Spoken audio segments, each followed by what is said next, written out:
ایک ہمارے دوست ہیں، بزرگ ہیں، ان کا داماد فوت ہو گیا، نشہ کرتا تھا، تو میں تعزیت کرنے ان کے گھر پہنچا تو کھڑے ہو گئے ہاتھ باندھ کے، کہنے لگے حضرت صاحب باقی ساریاں گلاں چھڑ دیو، صرف نشے تے تقریر کریا کرو۔ وہ جب جیتا تھا تو تب بھی اس کے بچے یتیم ہی تھے، یتیم ہی تھے۔ میری بیٹی جب میرے گھر آتی تھی اور میں اپنے پوتوں کے اترے کپڑے اسے پہننے کو دیتا تھا تو میرا کلیجہ پھٹتا تھا، اور میری بیٹی اس کی زندگی میں بھی بیوہ کی زندگی گزار رہی تھی، وہ میری بہوؤں کے اترے ہوئے کپڑے پہنتی تھی، کوئی دعا کرو، کوئی جلسے کرو، یہ لت ختم ہو جائے۔ اور کہنے لگا اب میرے وہ چلا تو گیا ہے، دادا دادی اس کے پہلے کوئی نہیں، چچا ہے کوئی نہیں، جب تک تو میں زندہ ہوں ان نواسوں کو کوئی روٹی کا لقمہ، کوئی کپڑا مل جائے گا، لیکن سوچتا ہوں میں بوڑھا ہوں، مر گیا تو ان کو کوئی پوچھے گا بھی نہیں، کون ان کی خبر۔ اتنا ظلم اس قوم سے، اتنی زیادتی، اور آرام سے لکھ کر لوگ گزر گئے کہ یہ 70 لاکھ ہے، ان کا درد تو سمجھو، تکلیف تو سمجھو۔ 7 فٹ کا سونا جوان اور نشے کا عادی ہے تو کسی نالی میں پڑا ہوا ہے۔ اور میں نے کہا اس قوم کے ساتھ اس سے بڑا بھیانک مذاق کیا ہوگا۔ کوئی دانشور تھا بڑا ظالم، اس ظالم سے کوئی مشورہ لینے آیا، اس نے آ کے کہا تو بڑا ظالم ہے، بڑے کڑوے مشورے دیتا ہے، میرا ایک دشمن ہے، میں اس سے بدلہ لینا چاہتا ہوں، میرا دل کرتا ہے اس کا بچہ قتل کر دوں تاکہ وہ تڑپے۔ تو ظالم نے کہا اسے قتل نہ کر، وہ تو اس کا باپ 2-4 مہینے رو کے چپ کر جائے گا، پھر میں سخت سزا دینا چاہتا ہوں، مشورہ دے۔ تو اس نے کہا اس کے بچے کو نشے پہ لگا دے، جس کا بچہ نشہ کرے گا وہ باپ روز مرے گا، روز جیے گا، وہ ماں روز مرے جیے گی، نشے پہ لگا دے۔ اس قوم کے ساتھ سب سے بڑا ظلم یہ ہوا کہ ملت کا جوان نشے پہ لگ گیا، ڈرگز پہ لگ گیا، اتنے تباہ حالات ہوئے کہ جوان چڑھتی جوانیاں، اماں نے کتاب دے کے بھیجا تھا، اور کالج سے واپس آئے تو نشے کے ٹیکے ہاتھوں میں پکڑے ہوئے، ٹیکے۔ اور آپ کے اس ملک کے اسلام آباد میں ایک دن میڈیا نے وہ خبر بھی وائرل کی اور وہ چیز بھی دکھائی لوگوں کو، 3 مہینے کا بچہ لے کے نشئی سڑک پہ آ گیا، اس نے کہا میرا نشہ ختم ہو گیا، میرا بچہ خرید لو، 2 پڑیاں دے دو۔ تو وہاں بیبیاں جو سن رہی تھیں وہ بھی چیخے مار کے رو رہی تھیں۔ یہ ظلم کیا اس قوم کے ساتھ، اور کرپشن کی لعنت نے اجازت دی سپلائی کرنے والوں کو کہ گلی گلی بیچے، گلی گلی۔ انہوں نے کچھ تھوڑا ظلم نہیں کیا ان حکمرانوں نے، اور ہماری اپوزیشن اس کو نہ صرف اتنا پتا ہے کہ یہ جائیں اور ہم آئیں، اس سے زیادہ کوئی غرض نہیں۔ بھائی کرپشن کے خلاف نکلے ہو تم، نشے کے خلاف کس دن نکلو گے؟ جوئے کے خلاف کس دن؟ قوم تو مر رہی ہے نشے سے، اس کے خلاف میدان میں کب آؤ گے؟ صرف اتنا ہے کہ یہ جائیں اور ہماری باری آئے، اس سے زیادہ کچھ نہیں۔ جتنے مجرم وہ ہیں اتنے ہی تم بنتے جا رہے ہو، اس لیے کہ اصل بات پر نہ وہ آتے ہیں اور نہ اصل بات پر یہ آتے۔ بھائیو، میرے نبی پاک صلی اللہ تعالی علیہ وسلم، اور ایک اور تماشا ہے، یہ میرے پہ اللہ کا یہ احسان رہا، اس لیے نہیں کہ میں پرہیزگار آدمی ہوں، نیک ہوں، اس لیے نہیں، ویسے ہی اللہ بعض اوقات اسباب بناتا ہے، سبب بناتا ہے۔ مجھے نہ شراب کے رنگ کا پتہ ہے، نہ اس کی خوشبو کا پتہ ہے، نہ میں نے کبھی زندگی میں دیکھی ہے، یہ کرم ہے میرے حضرت صاحب کا، میں نے نہیں دیکھی، مجھے نہیں پتا کیسی ہوتی ہے، کچھ باتیں میں نے سنی ہیں۔ ایک محفل میں بیٹھا تھا مجلس میں، تو ایک شخص نے کہا کھانسی نہیں جاتی بچے کی، دوسرا اس کو مشورہ دے رہا ہے، کھانسی نہیں جاتی، بڑی دوائی دیسی بھی فلاں بھی بڑی کھائی، مشورہ دیا اس کو کہ تو اس طرح کر، اس کو نا شراب کے 2-4 چمچے پلاؤ، کہتے ہیں جی اس کو نا یہ پلاؤ تو صحیح ہو جائے گی۔ تو میں نے پلٹ کے اس کی طرف دیکھا، میں نے کہا کوئی عقل کر، کیا مشورہ کرنا؟ مولانا میرا تجربہ ہے۔ میں نے کہا تیرا تجربہ افضل ہے یا رسول اللہ کا فرمان زیادہ افضل ہے؟ تیرا تجربہ افضل ہے۔ حضرت ام سلمہ رضی اللہ تعالیٰ عنہ کہتی ہے میں نے عرض کی یا رسول اللہ صلی اللہ علیہ وسلم میری بچی بڑی بیمار ہے، تو مجھے کسی نے کہا ہے یہ تھوڑی سی نشے والی چیز ہے، یہ بنا کے تیار کر کے دو، صحیح ہو جائے گی، بیمار ہے بچی تو یہ نشے والی چیز ہے، اس کو تیار کر کے دو، تھوڑا نشہ ہے۔ اگرچہ بعض، میں نے شروع میں کہا، بعض لوگ مریض کو، سخت مریض کو ایسی ادویات جو مجبوری بن جائے اس کی گنجائش اور اجازت دیتے ہیں. محتاط علماء تو اس میں بھی بہت ساری چیزیں پہلے بیان کرتے ہیں, لیکن اس نے کہا جی میرا نشہ دینا ہے شفا کے لیے. حضرت ام سلمہ کہتی ہے میرے نبی پاک نے میری طرف دیکھا, میری طرف, تو میں نے کہا یا رسول اللہ آپ کیا فرمانا چاہ رہے ہیں؟ تو نبی پاک نے فرمایا ام سلمہ کبھی ناپاک چیز میں بھی شفا ہوئی ہے, کبھی ناپاک چیز میں بھی, کبھی شراب اور خمر میں بھی شفا ہو سکتی ہے. شفا رب کریم نے رکھی ہے پر شہد کے اندر رکھی ہوئی ہے, شفا اللہ نے رکھی ہے قرآن مجید میں رکھی ہوئی ہے. تو اس میں بھی کبھی یہ حضور نے بیان کیا ہے کہ اس کے اندر شفا ہو سکتی, تو امت کتنی دلیری کرتی ہے جو یہ مشورے دیتی ہے کہ اس کے اندر نشہ ہے, شراب ہے, تو کھانسی چلی جائے گی تو فلانی بیماری چلی جائے گی. نہ آؤ ان چیزوں پہ, نہ اپنے ایمان کو خرابی دو, اور نہ ایسی باتیں کرو جس سے کہ ڈائریکٹ رسول اللہ صلی اللہ علیہ وسلم کے واضح ارشادات کی مخالفت ہو. میرے نبی پاک صلی اللہ علیہ وسلم نے فرمایا, اور پھر کچھ لوگ کہتے ہیں تھوڑی پی ہے جی.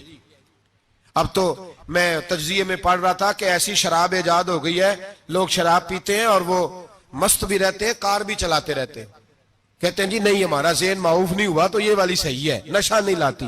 میرے نبی پاک صلی اللہ علیہ وسلم نے فرمایا جس چیز کی تھوڑی مقدار, زیادہ مقدار حرام ہے اس چیز کی تھوڑی مقدار بھی حرام ہے. جس کی زیادہ مقدار حرام ہے اس کی تھوڑی بھی. تو خمر اور شراب اگر فل پینا جائز نہیں تو تھوڑی پینا بھی جائز, یہ حرام ہے اور حرام تھی اور قیامت تک حرام ہی رہے گی. میرے نبی پاک صلی اللہ علیہ وسلم نے منع کیا اور حضور نے اظہار ناپسندیدگی فرمایا, فرمایا 40 دن تو عبادت ہی قبول نہیں ہوتی شراب پینے والے جب تک سچی توبہ نہ کرے. ایک دن صحابہ بیٹھے تھے سارے, حضرت ابو بکر صدیق بھی تھے, فاروق اعظم بھی تھے, عثمان غنی بھی تھے, ڈھیر ساری تعداد تھی صحابہ کی, سارے تشریف فرما تھے. حضرت عبداللہ ابن عمر رضی اللہ تعالیٰ عنہ حدیث کے راوی ہیں اور مستدرک للحاکم کے اندر, ابن حبان کے اندر یہ روایت موجود ہے. فرماتے ہیں صحابہ نہ بات کر رہے تھے, اور بات یہ کر رہے تھے کہ یار لوگوں کو گناہوں سے کیسے روکا جائے, لوگوں کو گناہوں سے گفتگو. صحابہ یہ کر رہے تھے, عبداللہ ابن عمر کہتے ہیں بیٹھے تھے اور یہ گفتگو کر رہے تھے کہ گناہوں سے پلاننگ یہ ہوتی تھی. ان کی جو محفلیں ہوتی تھی نا بیٹھ کے, وہ خوش گپیاں نہیں ہوتی تھی بلکہ وہ تبلیغ کی, جد و جہد کی, لوگوں کو برائی سے منع کرنے کے لیے بیٹھتے تھے, اس پر منصوبہ بندی کرتے تھے, پلان کرتے تھے, آگے ترتیب دیتے تھے.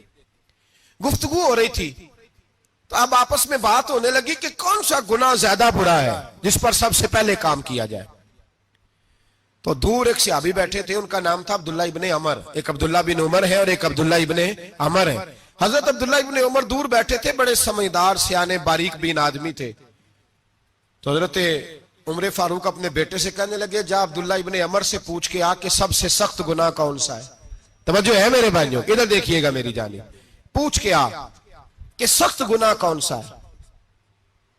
عبداللہ بن عمر رضی اللہ تعالیٰ عنہ کی خدمت میں جب عبداللہ ابن عمر گئے تو جا کے کہنے لگے کہ صحابہ پوچھتے ہیں کہ آپ نے زیادہ وقت گزارا ہے نبی رحمت صلی اللہ علیہ وسلم کے پاس, تو بتلائیے برا گناہ کون سا ہے, سب سے سخت گناہ, تاکہ سب سے پہلے اس پر پابندی لگائی جائے, اس پر محنت کی جائے. تو حضرت عبداللہ ابن عمر کہنے لگے صحابہ کو جا کے بتا دو کہ سب سے برا گناہ شراب پینا ہے, سب سے برا گناہ, اور یہ ام الخبائث ہے, برائیوں کی جڑ ہے, گناہوں کی ماں ہے, یہ بنیاد ہے, باقی گناہ اسی سے شروع ہوتے ہیں.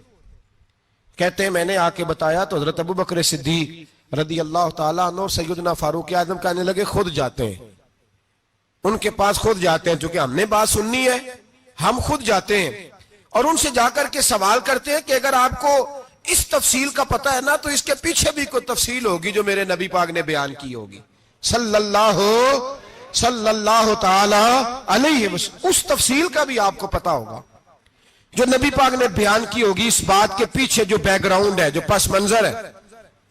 فرماتے ہیں کہ ہم اٹھے, عبداللہ ابن عمر کے پاس گئے, ان سے جا کے پوچھا کہ جناب آپ نے یہ تو فرمایا ہے شراب ام الخبائث ہے, تو اس کے پیچھے پس منظر کیا ہے؟ تو عبداللہ ابن عمر کہنے لگے یہ میں نے اپنے پاس سے نہیں کہا, یہ میں نے نبی پاک سے سنا ہوا ہے. حضور سید عالم صلی اللہ علیہ وسلم بیٹھے تھے تو حضور نے فرمایا شراب, یہ نشہ, یہ برائیوں کی ماں ہے, اور پھر حضور نے ایک مثال بیان فرمائی. نبی رحمت علیہ السلام نے فرمایا بنی اسرائیل کا ایک واقعہ ہے. ایک خوبصورت جوان تھا, ایک عورت کا دل آ گیا اس پر. یہ یاد رکھ لیں, ہم لڑکوں کو منع کرتے رہتے ہیں لیکن ہمیں گھر کی بچیوں پر بھی توجہ دینی ہوگی, ہمیں ان کے فون پر بھی نگرانی کرنی ہوگی, ہمیں وہاں بھی غور کرنا ہوگا. اس لیے کہ اگر کوئی بچی گنجائش نہ دے تو میرا خیال ہے کہ لڑکا جرت کرنے کی طاقت نہیں رکھتا.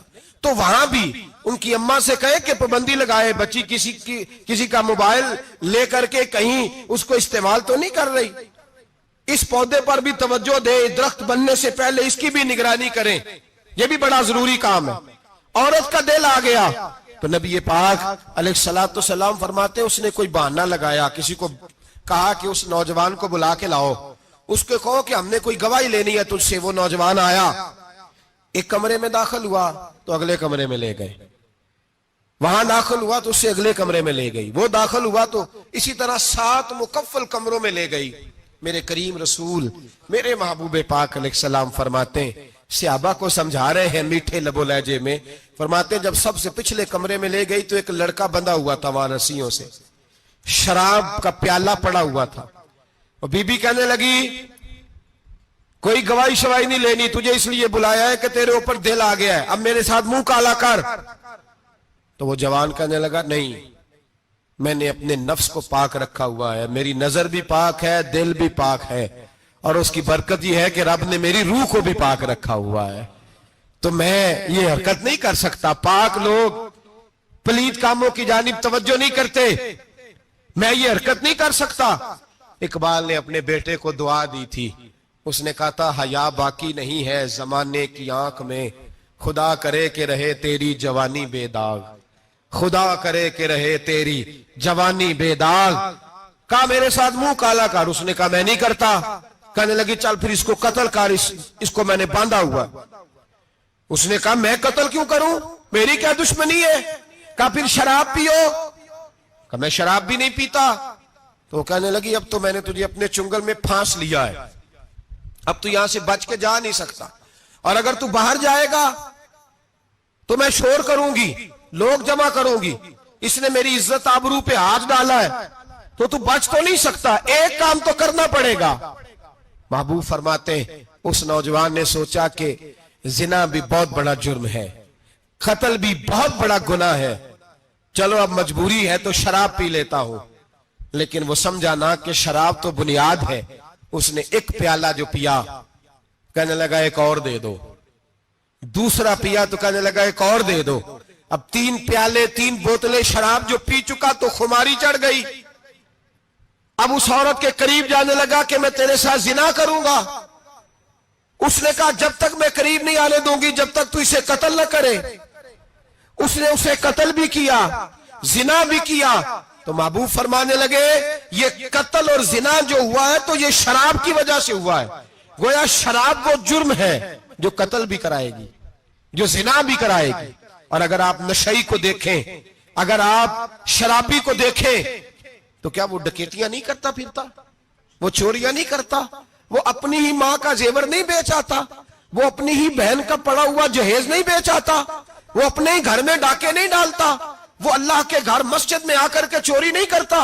وہ صرف اس لیے کرتا ہے کہ یہ نشہ, یہ شراب, یہ ماں ہے گناہوں کی, یہ جڑ ہے. ملت کے لوگوں یاد رکھو, اس امت, اس پاکستان کے ساتھ جہاں بہت سارے ظلم ہوئے, وہاں بڑا ظلم یہ ہے کہ بہت بڑا طبقہ جوانوں کا نشے کا عادی ہے.